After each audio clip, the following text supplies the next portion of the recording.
So step 4 is where we're going to generate our planets. Any one of the settlements are located on a planet, in or around a planet. You can identify and name the planet to help flesh out the location. So the planet oracles are on page 306 to 318. So we start on page 306, and it says roll once for each planet side or orbital settlement. So we only have one orbital settlement. All right, so you can see what we have here. We have a desert world, furnace world, an ice world, a grave world, a Jovian world, so a Jupiter. Ice world would be very similar to Pluto, not a planet, but large enough to be almost a planet. Grave world is, I think, one where it's been an ancient civilization was once there, so aliens, right? And then it's gone. Something obliterated the population. Jungle world, obviously, how you might think the entire world's like a Brazil or a rainforest kind of thing. Rocky world, like a Mercury. A tainted world, I don't know what that's about. A shattered world would be one that exploded, which is interesting in its own right. An ocean world, what was it? Ganymede. Ganymede has an underwater ocean kind of thing, so there might be life in there closer to the core. And then a vital world. So vital world would be very similar to what I would have expected. Yeah, a diverse life-bearing planet, some measure of hope. So the idea would be another Earth kind of thing, or there's super, like a super Earth. They found those. They found a couple that are in the Goldilocks zone that are 6 times the size of Earth, but they're in the Goldilocks zone of their particular stars. So could be water there. Could be ice. Could be plant, animal, human. Well, not human, but sapient or sentient life. 58. Okay, so it's a Jovian world. All right, so that one kind of makes sense. Because it's a Jovian world. Okay, I will take it for now. Let me see. Go down here. All right, so we're gonna add the planet. Oh wait, I'm gonna put the planet underneath. Oh, put it underneath the orbital system. So, planet type, Jovian, gas giant. So automatically, this is like, spaceship go-go juice, right? You need hydrogen to power your ships, or gases that will help your ship. Some of these things aren't going to make any sense, so we'll see what happens. So the atmosphere, let's 13. Okay, it's toxic, right? Maybe there's no oxygen. Maybe it's something else, but obviously you're not going to be opening up a window on your spaceship and taking a big deep breath of Jupiter, right? So toxic would make sense. Smell that gas, that atmosphere. Toxic. All right, and then settlements. I'm going to say there's no settlements, right? We already know there's an orbital settlement because Helios Station, or Helios, is an orbital settlement, so I'm not going to bother doing that one. So observed from space. 30. All right, so we have numerous moons. Excellent. Numerous moons means potential opportunity for those moons to be inhabited with things. As we know, Jupiter's got, 40 or 50? Saturn's got 20 or 30? So numerous moons, that's excellent. That gives us an opportunity to have other settlements elsewhere to establish new bases. Maybe what we're trying to protect is on one of those moons. And, roll again. 22. Immense gravity well. Well, that kind of goes without saying. It's a Jovian, right? It's a Jupiter, so it would already have a huge gravity well. If you believe in Einsteinian physics and what have you, the larger the body, the more gravity is going to be in the area. I'm gonna roll that one again because that's kind of assumed, right? 63. All right, 63 puts us in severe electrical storms. Great, severe electrical storms. I love that one. Okay, so here's the big one. So we have planet side features. That's assuming there is a planet side. I guess Jupiter might have a solid core of something. So if we ever did make it down there, that's what we might find. What is it about me and 01 today? Clouds of metal particles. Well, that would definitely make the atmosphere toxic, wouldn't it? And then let's roll again. 34. 34 would put us at a layer of suspended liquid. Layer of suspended liquid. Okay, it doesn't say water, so it could be any liquid, right? So we'd have to see, my thought goes to there's a layer in the atmosphere that is a circle of liquid, right? And then the inner area of the Jovian is solid. So there's something that maybe the metal particles have magnetized this liquid, and this liquid is ferromagnetic or something like that. So it stays in the magnetosphere or the magnetic field, and glad I've got all these ideas being recorded so that way I don't lose them when day is done. So let's push that up here. All right, so planet side features. All right, so let me go back up to 117. All right, so generating planets for now. Don't roll on the other tables available for each planet. When you visit those places, you'll reveal more about them. Okay, that's fine. Generating stars. If you'd like to know the nature of the primary stars these settlements and planets orbit, go to 303 and roll once for each settlement. Okay. 71. Ooh, corrupted star radiating with unnatural light. You know what? I'm going to go ahead and put that on Nyx. Perhaps in deep space it is around some kind of weird-ass star. So,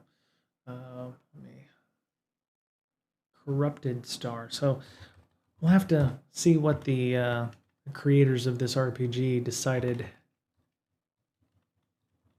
what that means, because but of course, like Star Trek Next Generation, Monster of the Week, or Captain, I'm seeing strange energy readings coming from this nebula or something like that. Oh, let's investigate. And then here's a weird ass star, right? It happens, right? So, let me see. Orbital. Let's see what Healy is around. Let's see what Healy is around. Honestly, I don't know what it is with these dice. I don't know. That's the fourth 001 I have rolled. 76. Okay, so it's a neutron star. Ugh.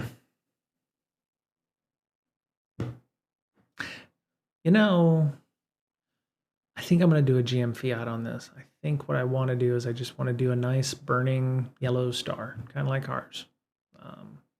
So we're just gonna assume I rolled a 32, and it's going to be a nice G star, G class star. So a burning yellow star. Let's see where Neoma is. Neoma, deep space doesn't necessarily mean that you're not around some kind of energy source. So Neoma station 86. It's around a black hole. I don't know what that would be like.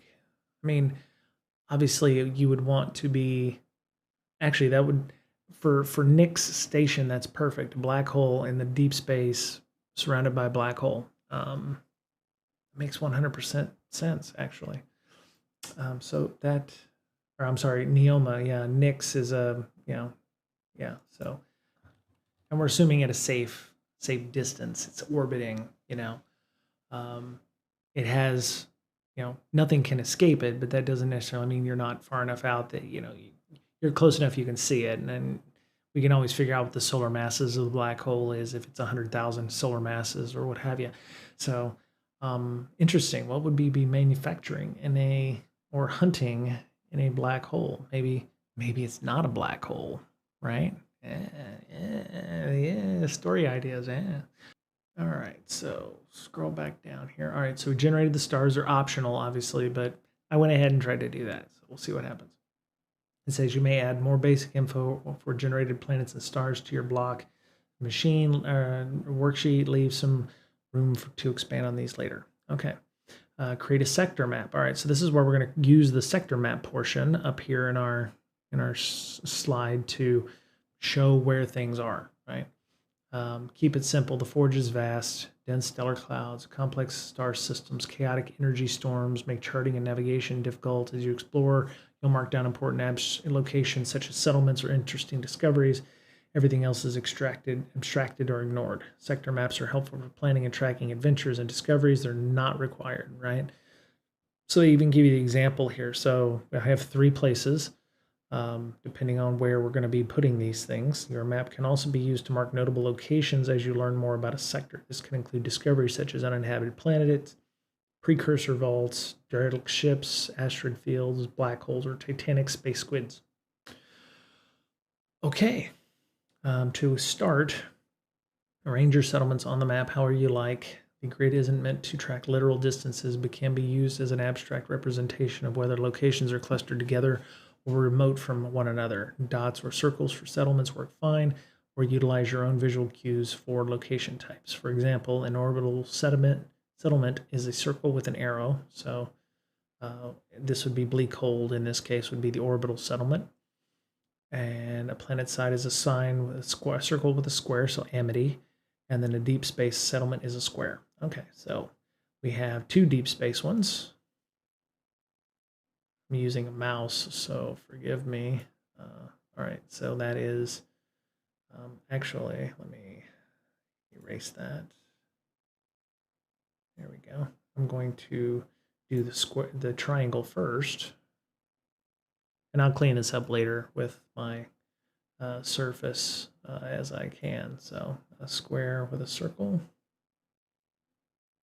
And of course, obviously not drawn to scale, so there you go. So this is Helia. This will be Helia here. Neoma is a deep space, so it'll just be a plain old ass square. So we'll make it a square. And let's see, I think we'll put Nyx here. Of course, this is not drawn to scale, so this is some distance, and this represents this red here will represent the whole system. It's just we have a settlement in that system, or more than one settlement that we know of or don't know of. And then maybe Nyx is off by itself here in the maybe going this direction is more towards the fringe, right? So this would be on the, because we're talking about expansion and subsistence, right? Maybe this is almost like a forward base or something like that, a forward station for people. Well, that was awful. Okay, so I'm going to put Helia. Going to put Neoma.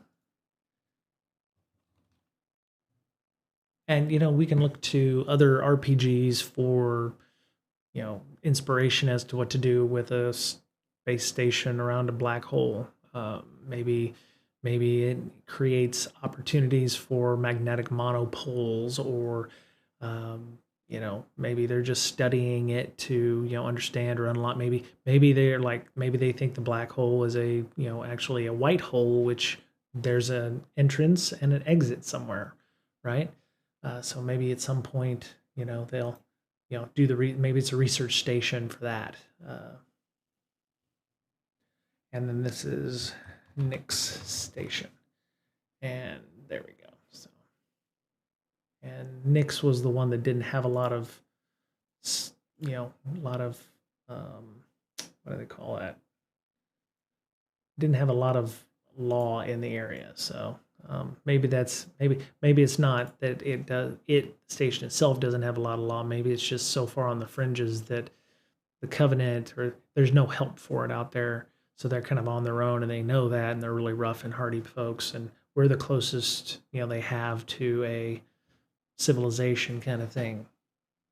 This could be, this distance here could be 30 light years or something like that. It could be some major things. So it takes some time to get messages there.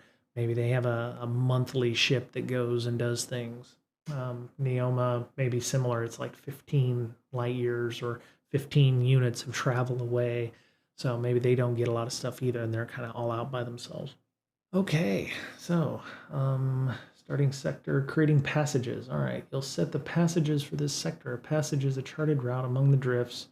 Spacers rely on these routes for travel and trade. Think of it like a GPS and freeways to a distant city as compared to traveling only vague directions on unmarked roads. From a gameplay perspective, following a passage allows you to resolve the outcome of a perilous journey with a single roll of the dice using the set a course move. It makes it easier to manage your resources and shifts the focus of your story to what happens at your destination. You're traveling uncharted paths through space, right? So uncharted paths through space would be very similar to how I assume Nyx and Neoma Station are. Maybe there's not a route that way, or maybe there's a route to one but not to the other, or maybe the black hole makes it difficult to use that route. So maybe the uncharted paths, because of the gravitational fields in the area of the black hole, make travel, FTL travel, very difficult.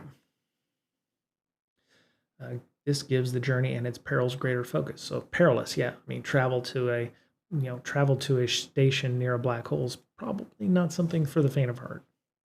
In exchange, you earn experience for a successful expedition.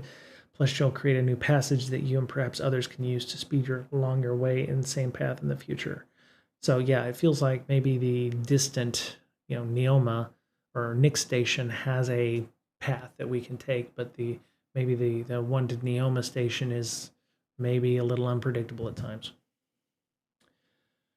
To learn more about passages, see page 68. For now, turn the page to see how to mark passages for your sector. All right, set the number of passages. In the outlines, we have 2 passages. Okay, all right. Mark the passages as lines on your sector map. Each passage must do one of 2 things: connect 2 settlements or connect a settlement to the edge of your sector map, leading to another sector. Okay, so in this case, we're going to draw a line.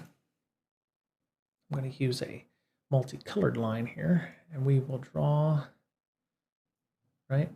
So maybe this whole area around Nick, within like say a 5 or 6 light year range of the black hole is very difficult terrain. So you can, you may be able to have a partial trail, but it may have to stop like right here, and then you have to navigate the rest of the way by light, by non FTL. So all right, so this goes off to some other destination, right? And of course, as they say, there could be other paths that go elsewhere. We just haven't found them yet.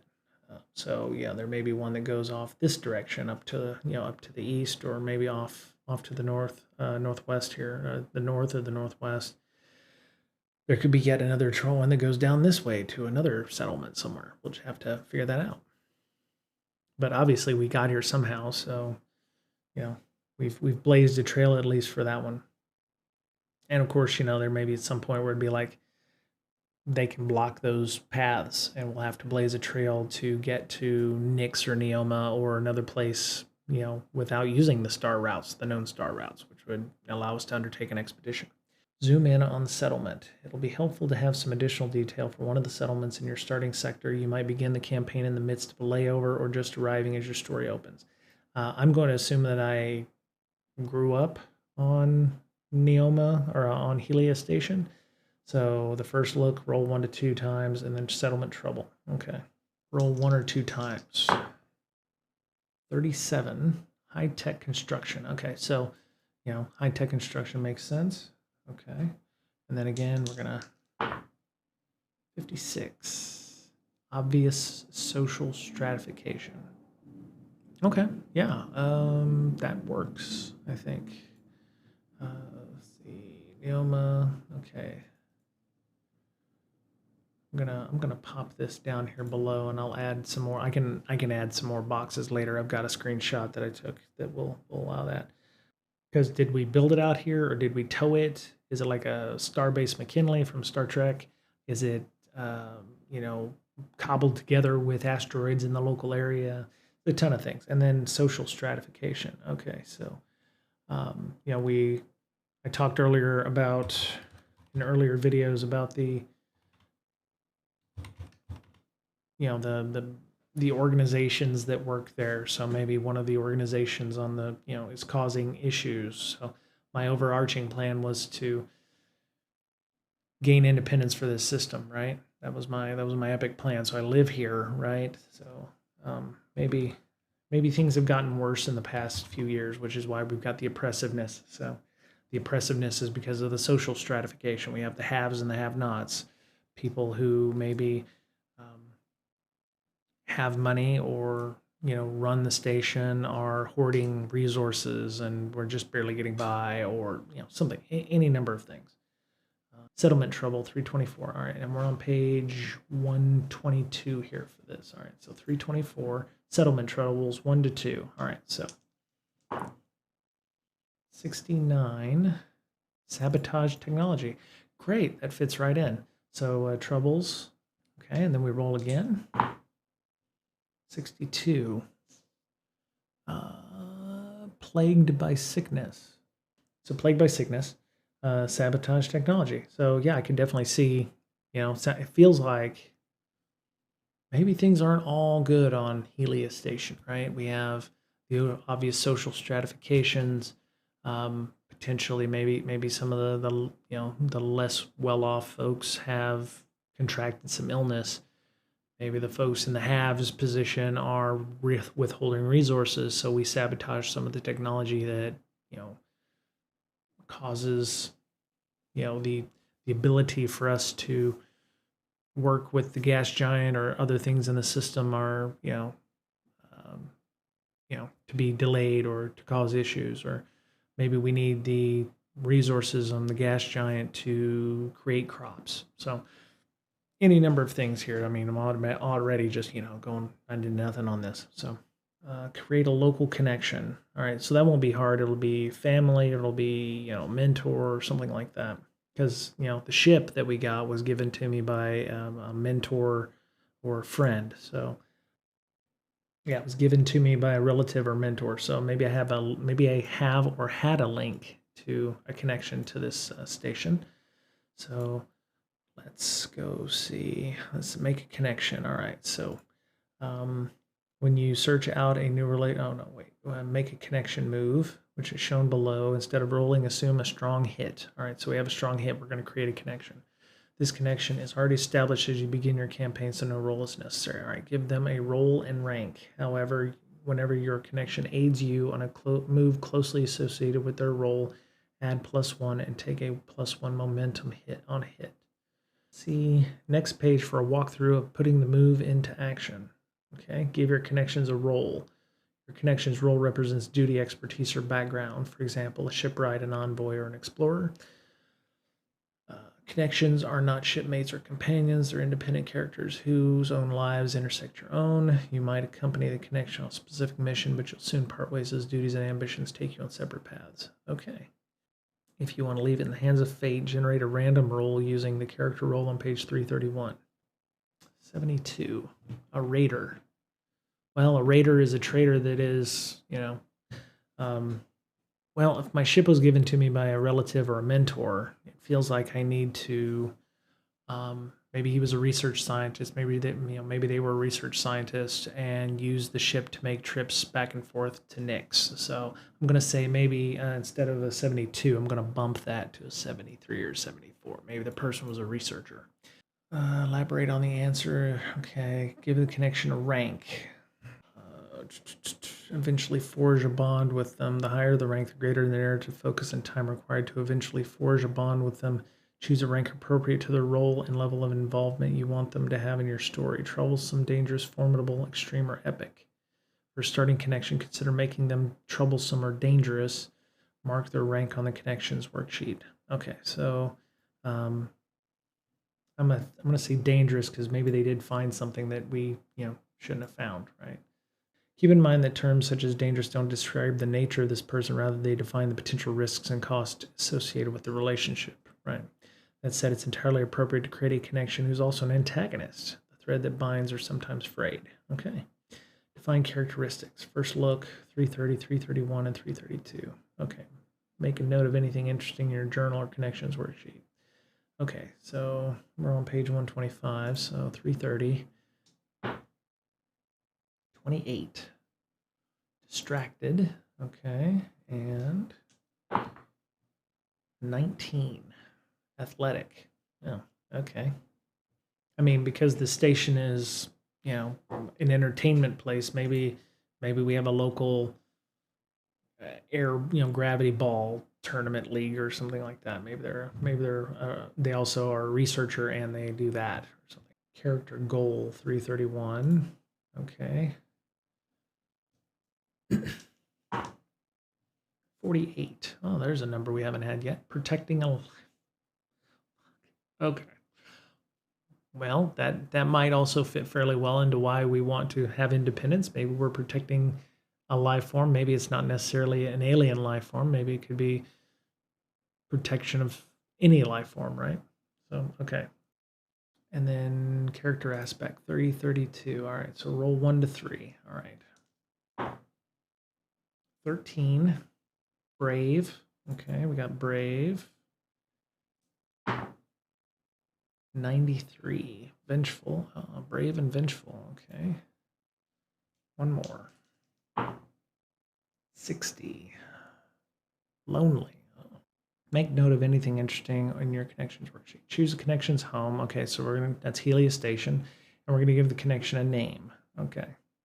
So I'm going to, forge a bond with them, just for, completion's sake. I'm gonna, finish up the final sector here, and so we'll I'm gonna roll up a sector problem. So we have 20. Criminal faction corrupting local authorities. Well, that would work for the oppressive kind of regime or government. Maybe they have to be oppressive because they've got some things in the oven. So, and then the starting sector table 302. I don't like having two names on that. So, and then Helios Station is around Lacuna 7, kind of thing, which is a Jovian moon or something like that. So. Please like and subscribe and click that little button there at the bottom on the YouTube channel so that way you can be notified of new content. Hope everyone had a great time, and I'll see you again real soon on another episode of Fearless Gamer. Take care now.